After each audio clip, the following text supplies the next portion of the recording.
Where two oceans meet, a city of wind and stone took shape at the foot of a mountain. This is Cape Town in the 1700s, a settlement founded for water and wind, ruled by a company and shaped by people from 3 continents.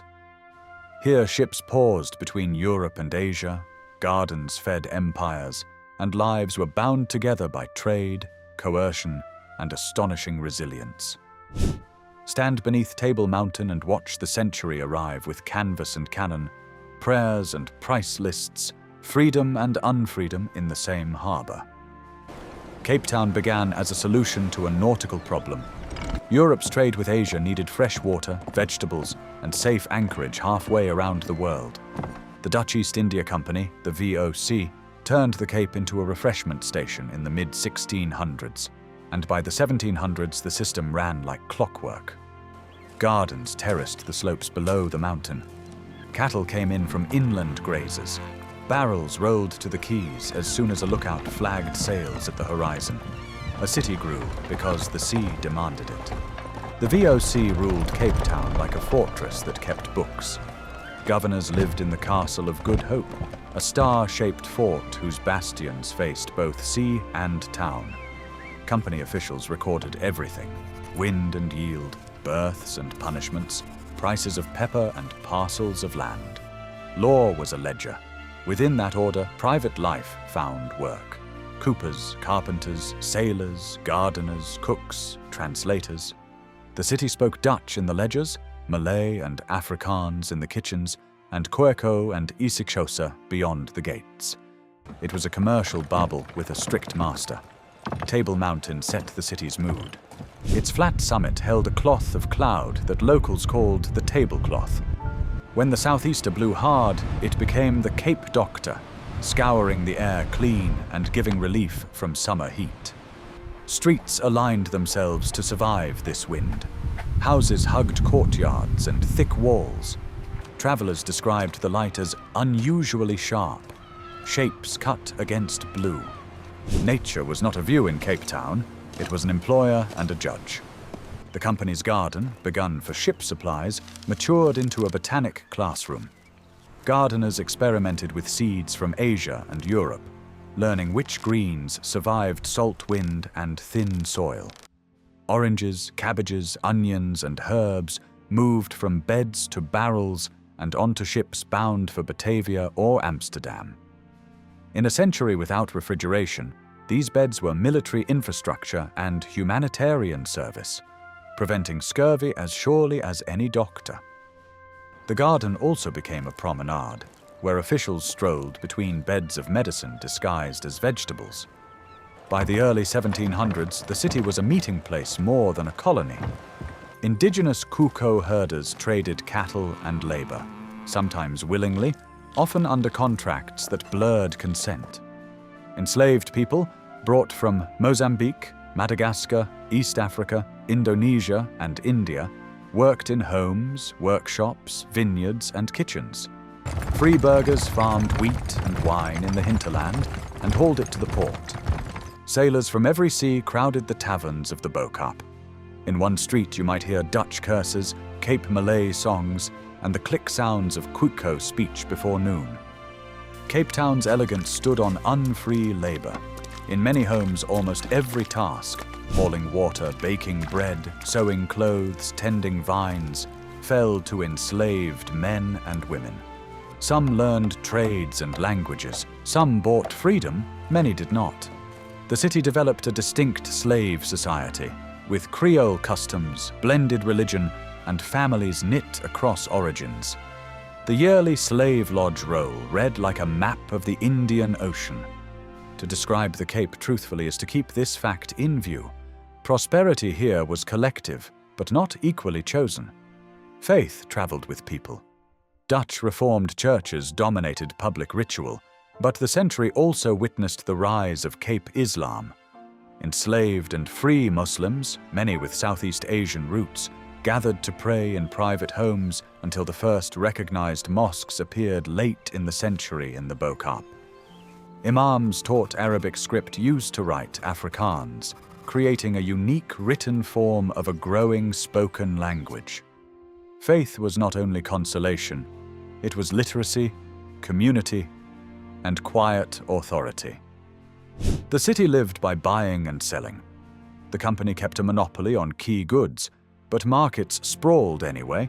Fish at dawn, bread at noon, wine in the evening. Taverns along Strand Street rang with sailors' shanties and violin dances borrowed from Java.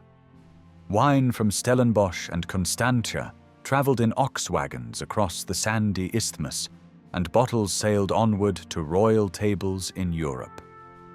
Cape cuisine took shape in these exchanges. Stews scented with nutmeg and clove, breads folded with fruit, pickles bright against salt meat. Beyond the vineyards lay a frontier that shifted like dunes, farmer outposts pushing inland, Khoekhoe communities moving herds to water, Xhosa clans defending pastures. The 1700s brought skirmishes, treaties, and tragedies. Disease weakened some groups, rifles strengthened others, and misunderstandings multiplied. Some Khoekhoe people entered farm labor, others resisted or moved farther from the roads. Cape Town read these inland struggles in prices, cattle dear one year, cheap the next, and in rumors told at the quay. The city learned resilience from its hazards. Water had to be carried or channeled. Fire swept thatch roofs in summer. The southeaster smashed ship landings and then healed the air. Builders thickened walls, stored water in cisterns, and tied shutters with iron. Neighborhoods formed bucket brigades that beat company orders to the scene. In a place founded to rescue ships, people became their own rescue. Power marched on schedule. The castle flew flags that signaled wind and authority.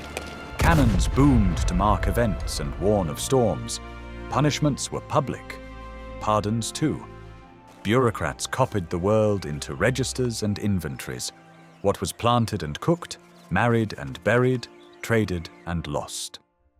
But calendars also recorded joy, weddings of sailors to local women, manumissions to freedom, the first cries of children whose ancestry spanned half the world. Cape Town wrote Europe, Asia, and Africa into one family name at a time. Out of mixture came a new voice. Dutch grammar softened. Malay words slipped into kitchens. Khoekhoe sounds shaped place names that endure. Early Afrikaans took root in homes and markets, a practical language for bargaining and bedtime stories. Street names marked memory. Long Street for commerce, Whale Street for dam walls, Adderley later for politics. If you listened closely, you could hear the century inventing a future tongue step by step. Women kept the city's daily clock. Free or enslaved, they managed kitchens, brewed beer, cured fish, and sold fruit at the garden gate. Muslim women taught children to read Arabic script. Dutch women ran shops while husbands sailed. Some bought freedom and property. Others endured lives written by owners' ink. Court records show them as plaintiffs, defendants, guardians, translators. A reminder that Cape Town's story is not only maritime, but domestic, not only male, but shared. Sailors navigated by stars that Europe rarely saw. At the Cape, astronomers measured the southern hemisphere with new care. Magellanic Clouds, Southern Cross, stars mirrored in mountain reservoirs. Naturalists catalogued Fynbos, the unique Cape flora, proteas like torches, ericas like bells, silver trees flashing against wind. Seeds traveled to European gardens, changing botany far from their origin. The Cape was a port for knowledge as well as for ships.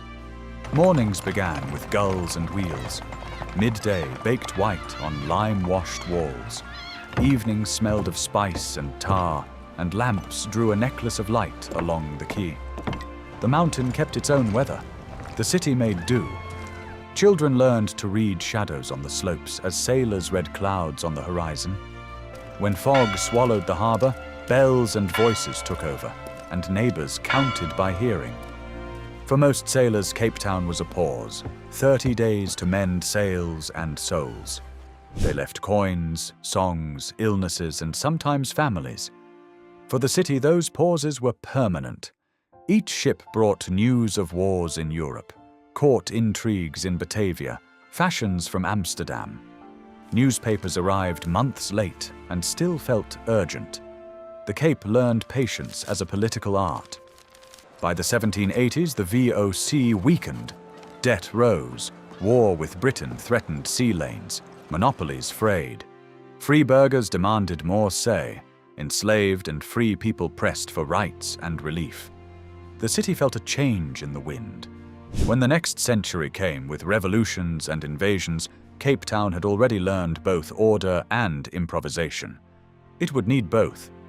Cape Town showed that a city could be built on logistics and end up shaping culture. It proved that gardens can be strategy, that kitchens can be schools, that languages grow fastest where necessity is greatest. It reminded empires that every harbor is also a home, and that the people who fill barrels and books also fill cradles and cemeteries. At the edge of empire, the center of human life stayed close to the stove, the well, and the wind.